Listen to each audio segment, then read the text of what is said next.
네, 또 한 명의 복음의 수혜자라는 제목으로 본문 말씀을 좀 살펴보겠습니다.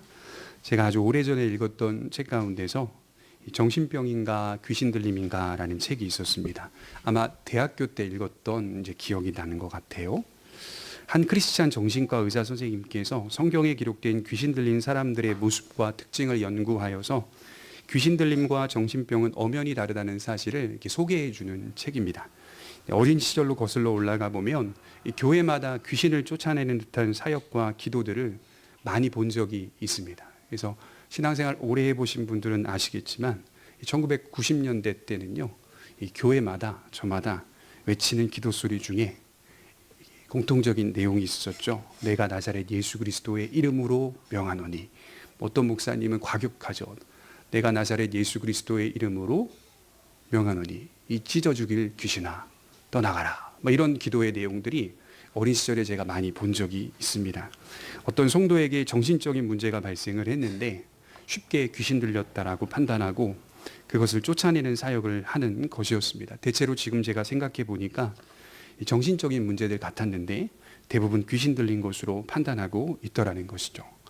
여러분, 이것은 엄연히 구분될 수 있는 부분입니다. 물론 영과 정신을 정확히 구분하는 것은 쉬운 일은 아닐 겁니다. 그래서 정신과 의사가 볼 때도 가장 힘든 치료가 뭐냐라고 묻는다면 사탄의 역사와 정신적인 문제가 결합된 사람의 치료라고 말하였습니다.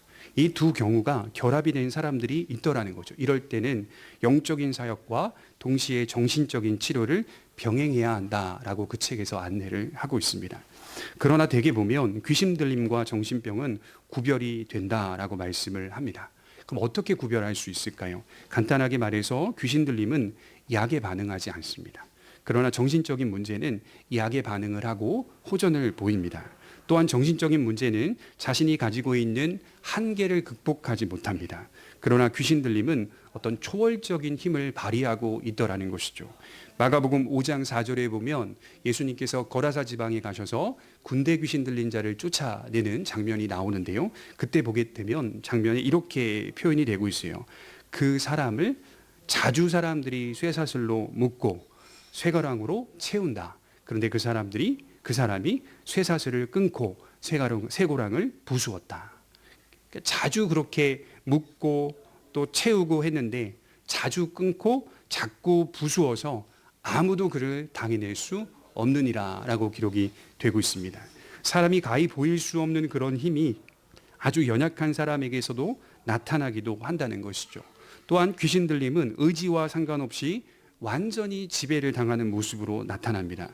그런 경우는 확실히 귀신 들린 것으로 볼 수가 있다라고 하는 것이죠. 서두에 제가 이런 말씀을 드리는 이유는 오늘 본문에 귀신 들린 여종이 등장하기 때문입니다. 우리 16절에 보시면 이렇게 시작을 하죠. 우리가 기도하는 곳에 가다가 점치는 귀신 들린 여종 하나를 만나니 점으로 그 주인들에게 큰 이익을 주는 자라. 지난주 루디아라고 하는 여성의 회심 이후에 얼마간 시간이 지났을 때 기도하러 가는 바울 일행이 귀신 들린 여종을 만나게 됩니다. 성경은 분명하게 말하기를 이 여성은 귀신이 들렸다라고 말한 후에 그녀가 점을 치는 자다라고 소개를 합니다.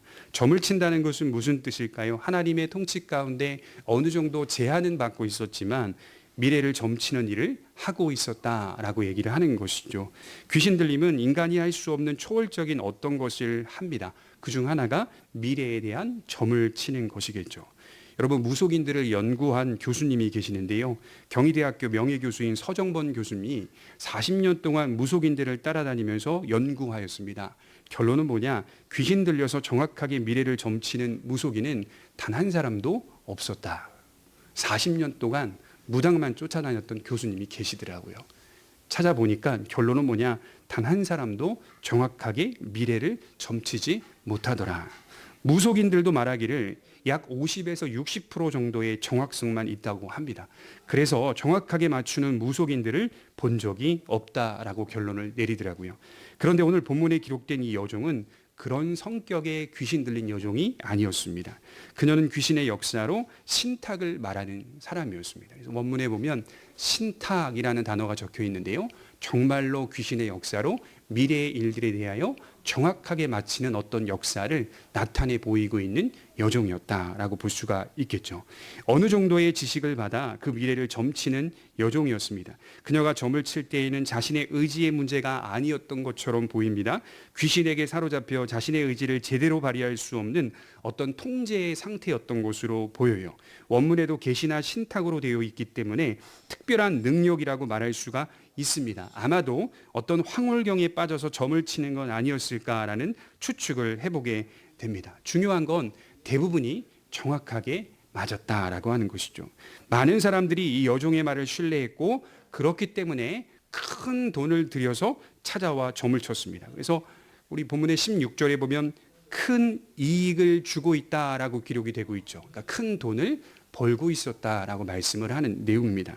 흥미로운 건 이 여성의 주인이 한 사람이 아니었던 것으로 기록하고 있어요. 16절을 다시 보시면 그 주인들에게 큰 이익을 주었다라고 기록되는 것을 보아 명사, 역격, 남성, 복수로 기록이 되어 있습니다. 그러니까 많은 주인들이 이 귀신 들린 여성의 주인으로서 억압하고 있었던 것으로 보인다는 말이죠. 귀신에게도 눌려있는 존재요, 여러 주인들에게도 억압받는 존재로 살아가고 있는 불쌍한 어린 여성, 또 어떤 학자들은 소녀일 수도 있다라고 해석하기도 합니다. 그런데 이 여종이 바울 일행을 따라다닙니다. 17절에 보시면 그가 바울과 우리를 따라와 소리질러 이르되 이 사람들은 지극히 높은 하나님의 종으로서 구원의 길을 너희에게 전하는 자라 하며, 이어서 18절에도 이같이 여러 날을 따라다니며, 원문에 보면 많은 날 동안 따라다녔다라고 기록이 되고 있거든요. 복음을 전하는 바울 일행을 방해하고 있습니다. 바울이 심히 괴로워한 것을 보아, 괴롭다는 표현은 성가시다라는 뜻이거든요. 성가셔했다, 방해한 것이 맞습니다. 그러나 귀신 들린 여종이 소리쳐 고백하고 있는 내용을 들여다보니까 이게 단지 방해라고만 보기에는 뭔가 석연치가 않아요. 아이러니하게도 방해하는 방식으로 전도를 돕고 있는 것처럼 보입니다. 왜냐하면 귀신 들린 여종의 이 고백 때문에 바울 일행이 공개적으로 알려질 수 있었기 때문입니다. 여러분, 그녀는 누구입니까? 귀신에게 사로잡혀 점을 치는 종입니다. 그녀의 입에서 나오는 말은 신탁이었습니다. 사람의 말이 아닌 귀신의 역사였습니다. 사실 제가 오늘 본문의 말씀을 준비하면서 이 귀신이라는 말을 쓰는 것 자체가 사실 저는 좀 불편합니다. 왜냐하면 이 귀신이라는 단어가 이게 일본에서 온 단어이거든요. 그렇기 때문에 사실 성경적으로 저희가 표현을 하자면 일본식 표현을 저희 한글로 번역을 했기 때문에요, 우리식대로 표현하면 사탄, 마귀, 악령이라고 표현하는 것이 훨씬 더 바람직하죠. 네, 감안하고 여러분들이 들으셨으면 좋을 것 같아요. 특히 당시 빌립보 사람들은 이 여종 안에 들어가 있는 신은 아폴로라는 신의 말을 전달하는 전달자의 신이다라고 생각을 했던 것이죠. 그래서 실제로 보면요, 이 그리스 신화에 피돈이라고 하는 신이 있는데, 이 피돈이라는 신이 아폴로와 관계를 맺으면서요 그 신탁을 전달해 주는 역할을 하는 그런 신입니다. 형상은 용 또는 뱀의 모양을 갖고 있었거든요. 그래서 점을 치는, 점치는이라고 하는 이 본문의 말씀이 헬라어로 피돈입니다. 피돈. 그래서 당시의 빌립보 사람들은 이 여종이 피돈 신의 영향을 받아서 전달하고 있었다라고 생각을 했던 것으로 보여요. 그만큼 이 여종이 입에서 나오는 말을 모두가 다 신뢰하고 있었습니다. 그런데 한번 보십시오. 이 여종이 바울 일행을 따라다니면서 뭐라고 소리쳐 외치고 있습니까? 17절에 이 사람들은 지극히 높은 하나님의 종으로서 구원의 길을 너희에게 전하는 자라. 두 가지를 분명하게 외치죠. 하나는 지극히 높으신 하나님의 종, 이렇게 표현하고 있어요. 지극히 높다는 말은 우리가 늘 자주 들었던 말입니다. 유일하시고 참되신 하나님, 이스라엘 백성들이 고백한 그 하나님을 동일하게 고백하고 있어요. 다른 신은 없으며 오직 하나님만이 참된 신이십니다 라고 고백을 하고 있어요. 마귀가 이 고백을 하고 있는 거예요. 그래서 서두에 말씀드린 크리스찬 의사가 쓴 책에서도 귀신은 하나님과 하나님의 아들에 대하여 정확한 지식을 가지고 있다라고 하였습니다. 귀신 들린 여종은 하나님만이 참된 신이심을 선언하고 있더라는 거예요. 여러분, 예수님께서 마가복음 1장 24절에 보면 가버나움 한 회당에서 귀신 들린 자와 대화하는 장면이 나오는데요, 물론 귀신 들린 자를 치료해 주시는 사건으로 끝납니다. 그때 이 귀신 들린 자가 이렇게 말해요. 나사렛 예수여, 우리가 당신과 무슨 상관이 있습니까? 우리를 멸하러 왔나이까? 나는 당신이 누구인 줄을 아노니 하나님의 거룩한 자이시니이다. 귀신이 그렇게 정확하게 알고 있어요. 예수님을 향하여 귀신 들린 사람이 소리를 지르며 고백한 내용입니다. 하나님의 아들 예수 그리스도 거룩한 자입니다. 사탄도 이 사실을 정확하게 알고 있습니다. 다만 신앙하지는 않습니다. 지식을 알고 있다고 해서 믿는다는 얘기는 아닙니다. 알고는 있지만 신앙하지는 않습니다. 방해하고 회방하겠죠. 그러나 하나님 말이 유일하신 분임을 정확히 알고 있더라는 거예요. 그리고 이어서 오늘 바울 이래를 향하여 귀신 들린 여종이 뭐라고 말하냐면 이들은 하나님의 종들이다라고 말씀을 하고 있어요. 즉 보내심을 받은 자라는 뜻입니다. 여러분, 제가 전도를 하는데요, 동네에서 가장 영험하다고 하는 무속인이 따라다니면서 이 목사는 지극히 높으신 하나님의 종으로 보냄을 받은 사람입니다 라고 소리쳐 방해한다면 이게 방해도 되지만 사람들이 저를 눈여겨볼 것입니다. 또 하나의 메시지를 말하고 있는데 구원의 길을 너희에게 전하는 자라, 이렇게 말씀을 하고 있어요. 인간에게 있어서 가장 필요한 것은 구원인데 이 구원은 길이 있다는 겁니다. 여러분, 결국은 인간 삶의 최고의 절정은 구원입니다. 그러니까 물질이나 명예나 권력을 추구하는 인간의 모습들을 동일하게 우리가 보고 있지만 결국 인간의 위기의 최고의 절정에 다다르게 되면 인간이 바라는 건 하나밖에 없다고 해요. 그게 뭐냐면 구원입니다.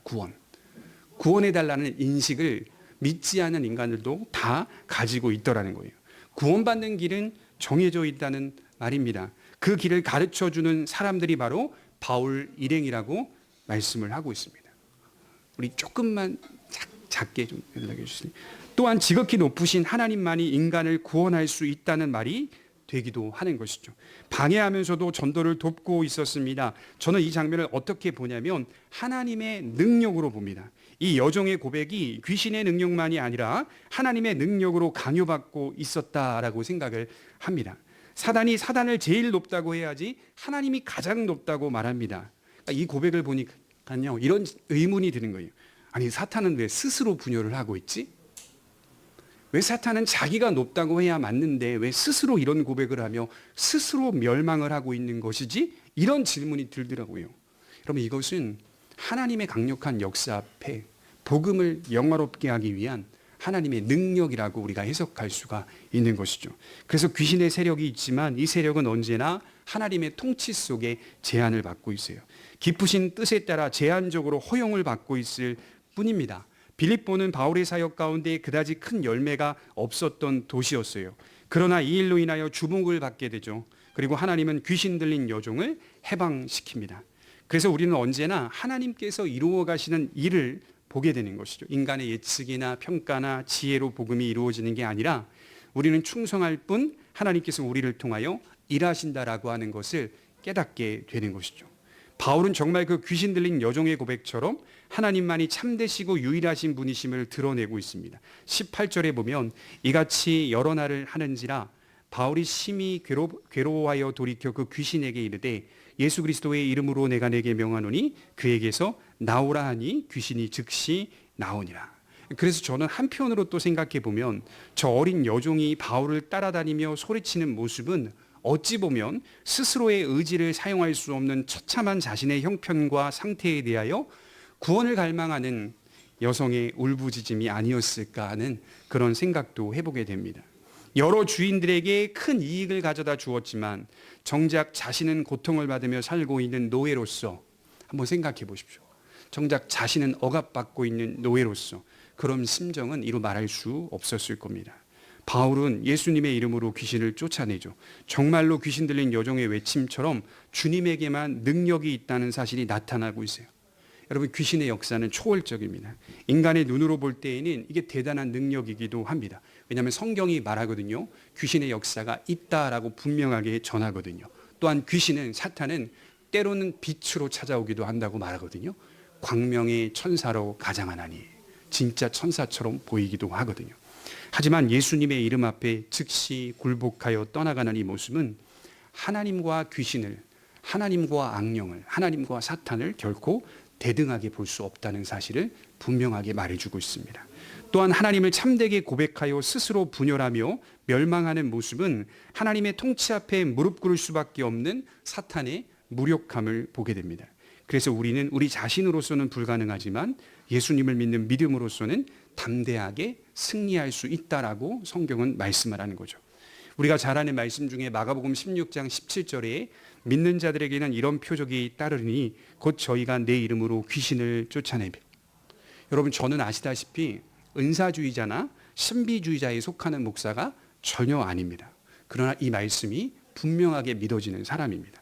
우리가 예수님을 참되게 믿으며 살아갈 때 이런 역사가 일어날 수 있다라고 믿습니다. 그것은 누구에게나 한정하여 주신 능력이 아닙니다. 모든 믿는 자들에게 주시는 하나님의 능력이 됨입니다.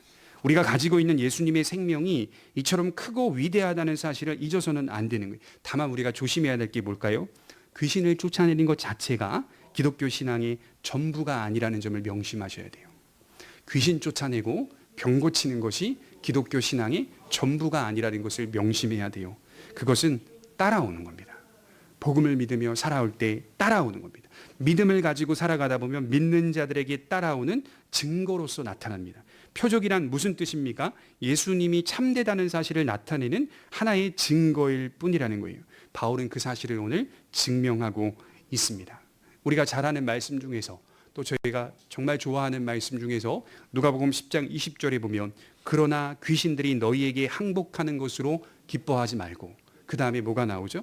너희의 이름이 하늘에 기록된 것으로 기뻐하라. 예수님이 말씀하셨잖아요. 귀신들이 쫓아나가고 떠나가는 것으로 기뻐하지 말고 거기서 기쁨을 찾지 말라는 거예요. 그러나 너희의 이름이 하늘에 기록된 것으로 기뻐하라. 목사님, 사업이 잘 됩니다. 와보세요.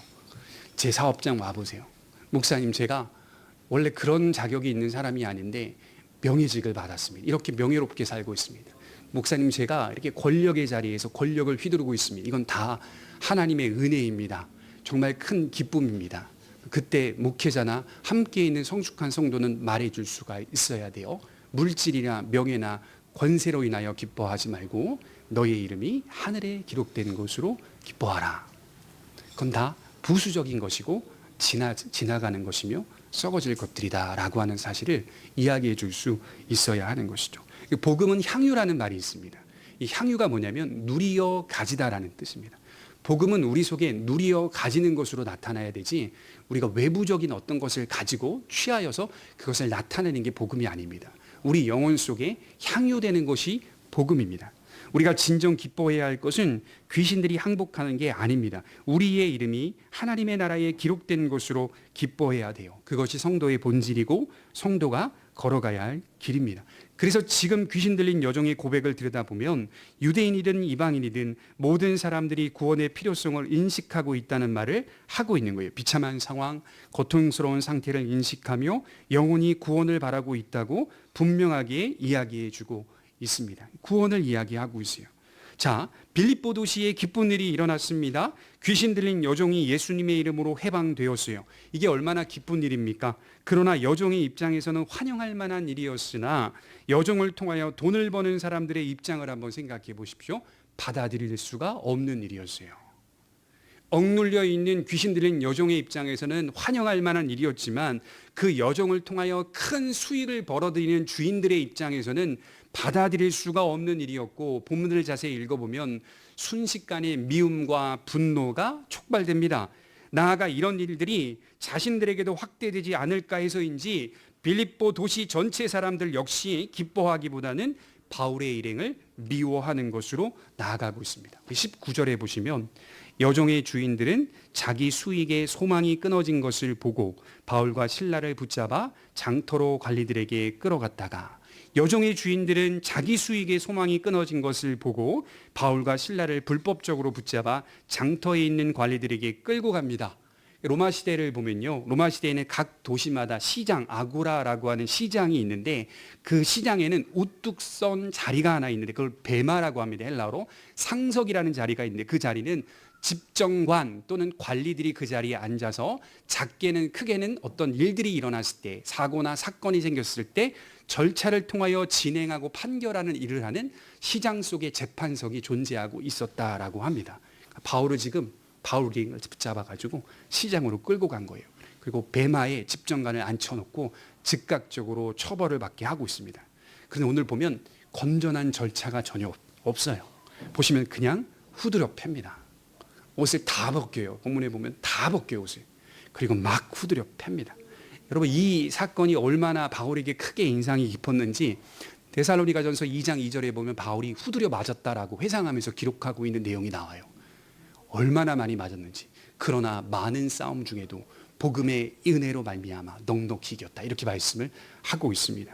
고소의 이유를 들여다보면 바울의 이 행위는 도시에 해를 가져오는 마법이다. 20절에 그렇게 말하고 있고, 바울이 전하는 이 진리 역시 로마인이 전혀 받지 못하는 풍속이다. 21절에 그렇게 말하고 있어요. 이것을 가지고 도시를 심히 요란하게 하고 있다. 20절에 그렇게 또 얘기하고 있어요. 여러분, 과연 그럴까요? 묻지 않을 수 없어요. 바울이 행한 이 일이 악한 것입니까? 귀신을 쫓아낸 이 역사가 악한 일입니까? 억눌린 자를 해방시켜준 일은 악한 일이 아니었어요. 그것은 선한 일입니다. 모 눈에 뭐만 보인다고요? 악한 자의 눈에는 악한 일만 보이는 거예요. 악만 보이는 거예요. 전하는 복음은 모든 사람들을 구원하고 죄에 억눌린 자를 해방시켜 주어 진정한 자유를 가져다 줄 것입니다. 그러나 빌립보 도시의 많은 사람들은 그것들을 원하지도 않았고 바라지도 않았습니다. 그들이 바라는 건 오직 하나죠. 간단하잖아요. 오늘 본문 보면 정확하게 기록되어 있습니다. 16절에 큰 이익, 19절에 수익, 돈입니다. 돈. 그들이 바라는 건 돈이에요. 물질, 이거 하나만 바라보며 미워하고 있습니다. 그래서 오늘 본문을 들여다보면 돈, 물질이 중심이 되어 모든 문제들을 발생시키고 있다는 사실입니다.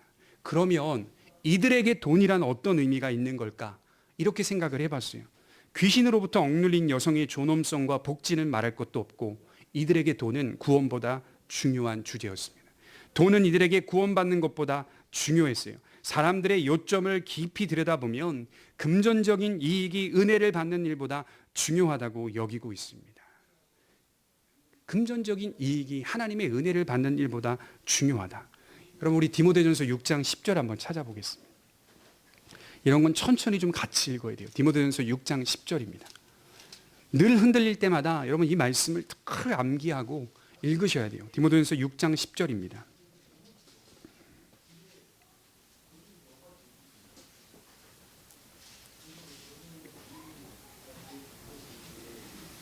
우리 같이 한번 천천히 읽어보도록 하겠습니다. 시작. 돈을 사랑함이 일만하게 뿌리가 되나니 이것을 사모하는 자들이 미혹을 받아 믿음에서 떠나 많은 근심으로써 자기를 찔렀도다. 제가 대학원 때요, 헬라어 공부할 때 요 한 구절이 각 단어마다 파싱하여서 의미를 막 찾아낼 수가 있었어요. 얼마나 큰 의미가 담겨 있는지 몰라요. 돈은 간단히 말해서 만악의 뿌리다 이렇게 말하고 있습니다. 직역을 한번 해볼까요? 돈은 모든 악의 뿌리라는 말입니다. 악이 있어요. 악의 뿌리를 자꾸 찾아가 보니까 거기에 뭐가 있냐? 돈이라는 것이 있더라 이렇게 얘기합니다. 돈을 벌지 말라는 이야기가 아닙니다. 그리고 이익을 추구하지 말라는 이야기도 아닙니다. 수익을 가볍게 보라는 말도 아닙니다. 장사를 하면 수익이 있어야죠. 이익을 남겨야죠. 가볍게 보라는 얘기가 아니에요. 바울도 정확하게 알고 있어요. 그냥 바울도 장사하는 사람이었거든요. 문제는 우리의 중심이 하나님의 은혜가 아닌 돈이기 때문이라는 거예요. 중심이 돈이 되는 사람은 악의 뿌리가 있다고 생각하셔야 됩니다. 모든 악의 뿌리를 가지고 살고 있는 위험성이 있어요. 무서운 말을 하는 거예요. 진짜 무서운 게 뭔지 아세요? 믿음에서 떠나 많은 근심으로써 누구를 찔렀다고요? 자기를 찔렀더나. 믿음에서 떠나게 만드는 것도 돈이다 이렇게 얘기를 하고 있습니다. 정말 흥미롭게도 바울이 디모데전서 6장 10절 말씀을 모든 성도들에게 적용하는 말씀으로 주지만 사실 그 초점이 모든 성도가 아니었고요, 부자였다는 사실을 기억해야 합니다. 다시 말해서 돈이 없어서 돈을 추구하는 사람들이 아니라 이미 많은 돈을 가지고 있는 사람들을 향하여 이 말씀을 쓰고 있더라는 거예요. 디모데전서 6장 17절에 보면 내가 이 세대에서 부한 자들을 명하여 마음을 높이지 말고 정함이 없는 재물에 소망을 두지 말고 오직 우리에게 모든 것을 후히 주사 누리게 하시는 하나님께 두며 이미 물질이 있는 사람이 물질을 더 쫓아가고 있더라. 저 사람 충분히 잘 사는데, 저 사람 충분히 잘 살아가고 있는 것 같은데 믿음에서 떠납니다. 저 사람 괜찮은 삶을 살아가고 있는 것 같은데, 그래도 아이들 키우고 가정 꾸려가면서 나아가고 있는 것 같은데 믿음에서 떠납니다. 이유가 뭐냐? 물질을 쫓기 시작합니다. 있는 사람들이 더 물질을 쫓아가고 있는 상황을 바울이 본 거예요. 바울 시대에도 그런 모습들을 본 거예요. 그래서 돈이라고 하는 것은 의미와 가치의 도구입니다. 그럼 돈을 잘 사용하는 사람들은 일반적인 인문학자들이 말하기를 돈에 대한 이해가 바람직한데 어떤 이해를 갖고 있느냐? 돈은 의미와 가치의 도구로 본다는 거예요. 의미와 가치의 도구. 제가 그걸 읽으면서요, 하나 더 나아갑니다. 크리스찬은 의미와 가치의 도구로 돈을 보지 않아요. 크리스찬은 의미와 가치의 도구로 돈을 보기도 하지만 돈은 신앙의 도구입니다. 돈이라고 하는 건 크리스찬들에게는 신앙의 도구예요. 의미와 가치의 문제가 아니라 신앙의 도구로 사용되는 겁니다. 하나님을 영화롭게 하는 도구입니다. 바울은 분명히 말합니다. 돈은 벌어야 하는 것이지 사랑하는 것은 아니다. 돈은 벌어야 하는 것이지 사랑하는 것은 아니다. 돈은 인격체가 아닙니다. 돈은 사랑의 대상이 아닙니다. 돈은 통하여 드러나는 신앙의 도구이며 가치이다라고 말씀을 하고 있습니다. 여러분, 우리가 잘 아는 말씀 중에서요, 마가복음 12장 41절에 보면요, 예수님께서요, 그날따라 유난히 특이하게도 헌금함 앞에 마주대하며 앉아서 사람들이 헌금함에 헌금을 내고 성전으로 들어오는 것을 유심히 보고 있었던 사건이 나옵니다. 이상하죠. 예수님이 마주대하며, 헌금함을 마주대하며 사람들이 헌금함에 헌금을 넣고 성전 안으로 들어오는 것을 유심히 살펴보다가 풍족한 중에 많은 금액을 넣은 사람들이 들어가는 거예요. 풍요로운 중에 많은 금액을 넣고 들어가는 사람들이 보입니다. 제자들은 당연히 생각했죠. 아, 이 사람들이 하나님 앞에서 칭찬받을 사람들이고 많이 넣은 사람들이구나. 금액의 가치를 따져봤겠죠. 그러나 그 뒤에 2렙돈, 1고드란트를 내고 성전 안으로 들어오는 가난한 과부가 있었어요. 그 과부가 하나님께 드리고 들어오자 주님이 말씀하십니다. 이 과부가 하나님께 가장 큰 금액을 드렸다. 이렇게 말씀을 합니다. 과부의 중심을 보신 거예요. 풍요로움 가운데 많은 금액을 드린 것은 하나님이 보시기에 큰 가치가 아니다. 어려운 중에서도 순수하게 하나님께 드린 이 가난한 여성의 과부, 이 여성의 드림이 하나님 보시기에 아름다운 것이다 라고 칭찬하고 있더라라고 하는 겁니다. 제가 지금도 하나님 앞에 기도하면서 앞으로도 그렇게 기도하겠지만, 기도하는 기도의 내용이 뭐냐면, 제일 중요한 게 뭐냐면 순수한 사랑을 잃어버리지 않게 하여 주옵소서. 나이를 먹으니까요, 많이 먹은 것도 아니지만 사람이 간교해진다라는 것을 제가 깨닫게 돼요. 어린 시절 상당히 순수했습니다. 시간이 지나니까 간교가 남더라고요. 나이가 드니까 더 간교하게 되더라고요. 갈수록 사람이 더 간교해지고 있는 제 자신을 보게 돼요. 하나님을 향하여만큼은 순수한 마음이, 순수한 중심이 변하지 않게 하여 주옵소서. 여러분, 세상을 한번 생각해 보십시오.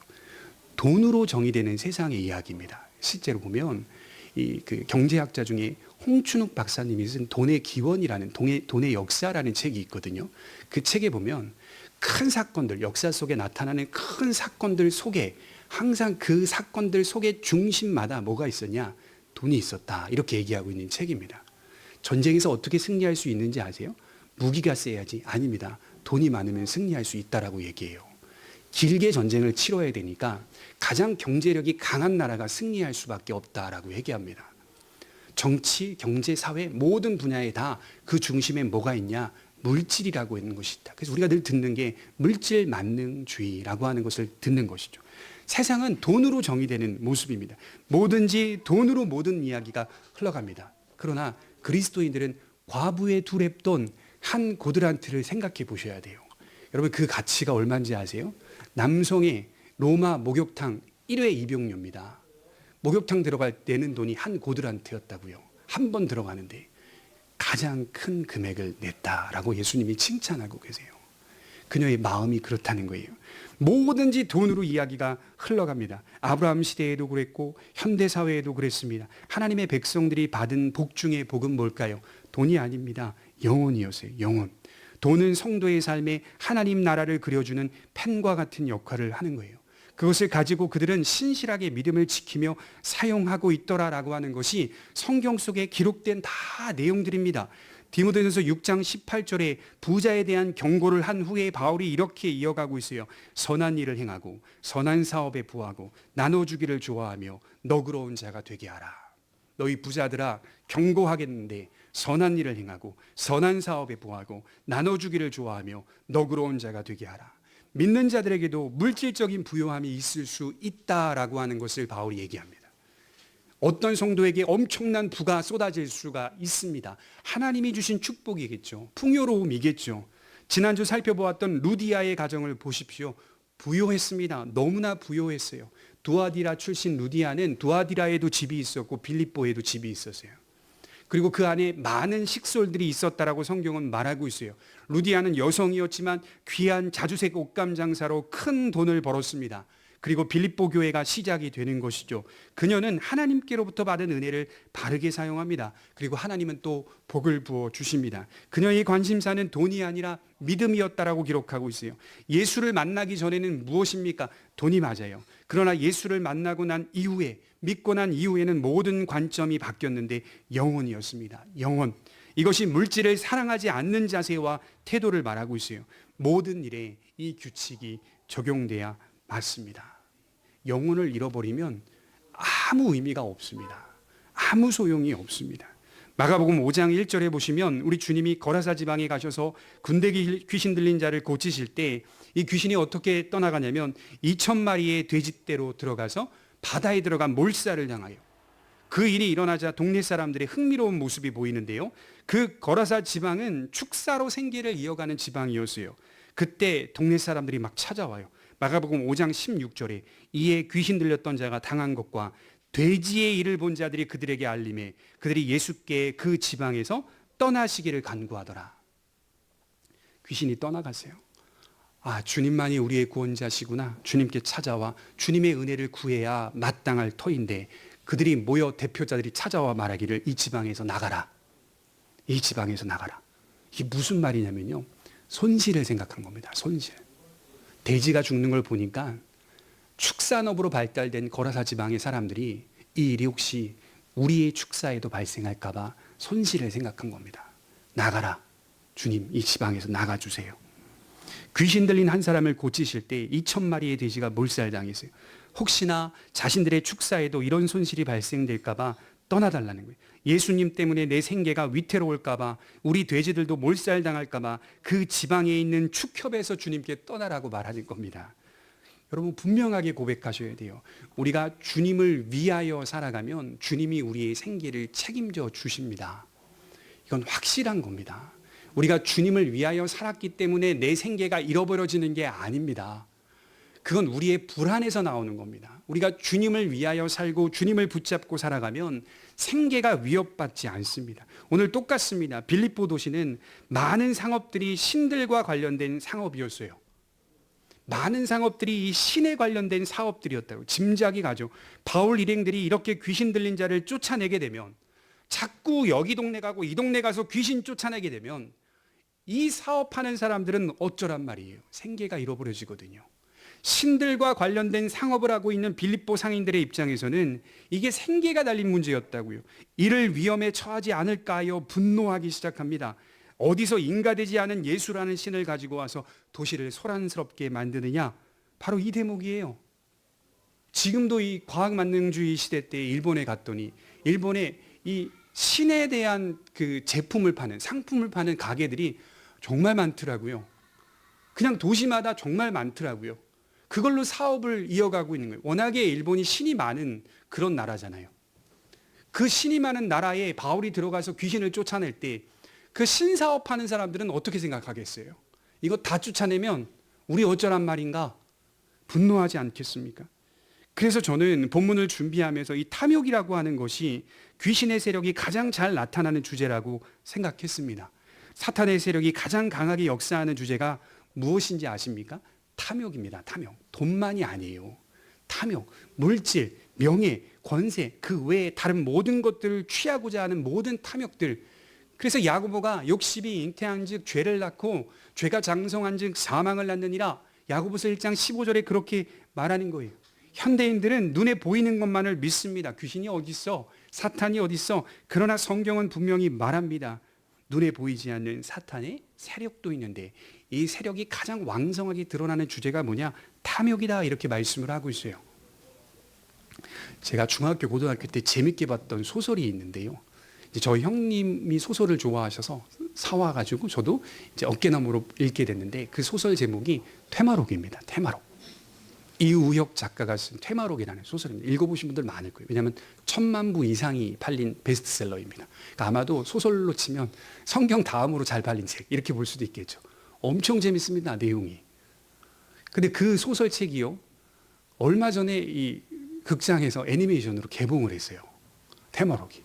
당연히 어렸을 때 이 추억이 너무 강하게 있기 때문에요, 보지는 못했지만 이제 유튜브 리뷰를 찾아보는 거예요. 이게 어떻게 애니메이션으로 완성도를 높였을까. 책이 되게 두꺼운데 이게 어떻게 1시간 반짜리의 러닝타임으로 스토리를 만들었을까.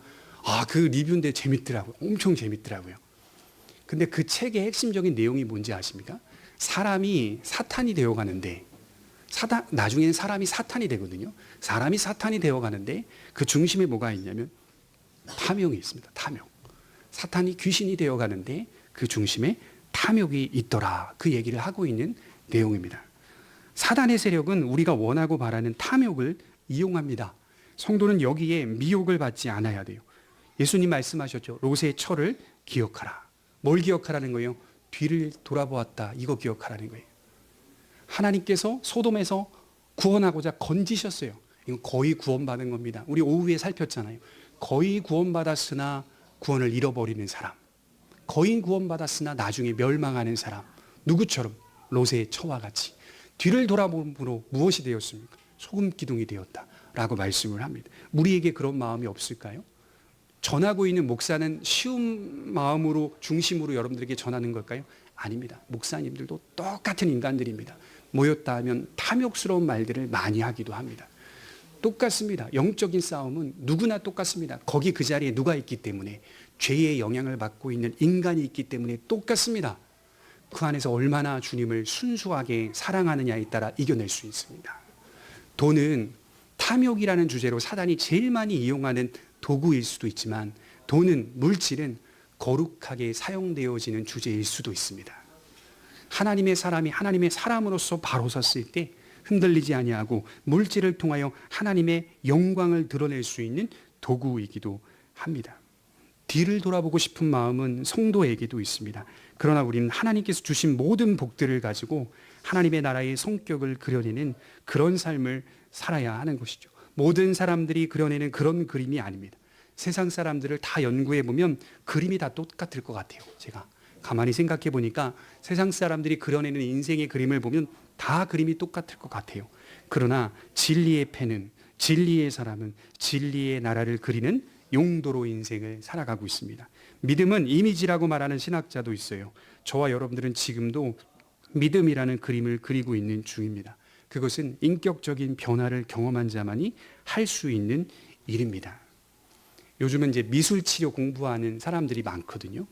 어떤 아이가 좀 독특한 행동을 해서 선생님이 그 아이를 불러다가 한번 이거 그려볼래? 저거 그려볼래? 이렇게 물어봅니다. 근데 그 아이가 그림을 그리는데요, 그림의 대부분이 다 날카로워요.